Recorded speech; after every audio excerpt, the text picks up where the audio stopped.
দাদা দাদা ঘর থেকে আসছে নাকি গো?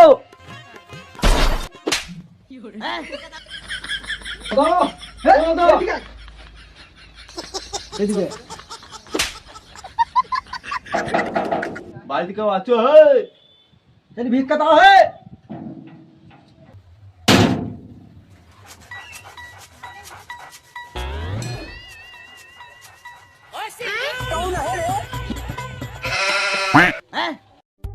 ভালো কথা, কি একটা চালের বাটি নিয়ে আসেন। যান 3টে বাটি নিয়ে আসেন। ঠিক আছে। দেখছেন না 3টে ভিখারি আছে আমরা। समझ गया। বাড়িতে আর চাল নাই, একটু লেবেন তো লেন, না আসলে নিতে হবে না। কই দেখি কি চাউল? বাবা কম চাল, আমরা বাসমতি চাল ছিলি না। জীবনে কখনো বাসমতি চাল দেখেছো? আমি জীবনে কোনদিন বাসমতি চাল দেখিনি, আমি আবার চিকন চালি। ভিখারি আবার চিকন চাল, একটু লিবি তো লেন, আসলে বাড়ি থেকে বেরিয়ে যা। চলে যাবো মানে? এতক্ষণ ধরে কিছু বলি না বলে চুপচাপ আছি বলে চলে যাবো? যা মন তাই। আমরা চিকন চাল আর বাসমতি চাল ছাড়া এক ফুটো যাবো না এখান থেকে। তো দেখি দেখি কই চিকন চাল আর বাসমতি চাল তোদিন কে দিয়েছে, কই দেখি। না না না, কই দেখি।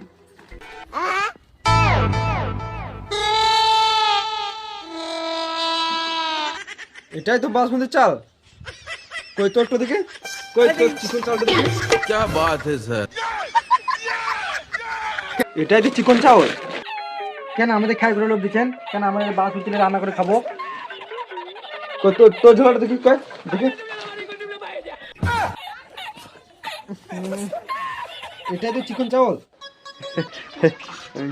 কি হয়েছে বলুন তো দাদা? ও খাকানটা দেখলেন না?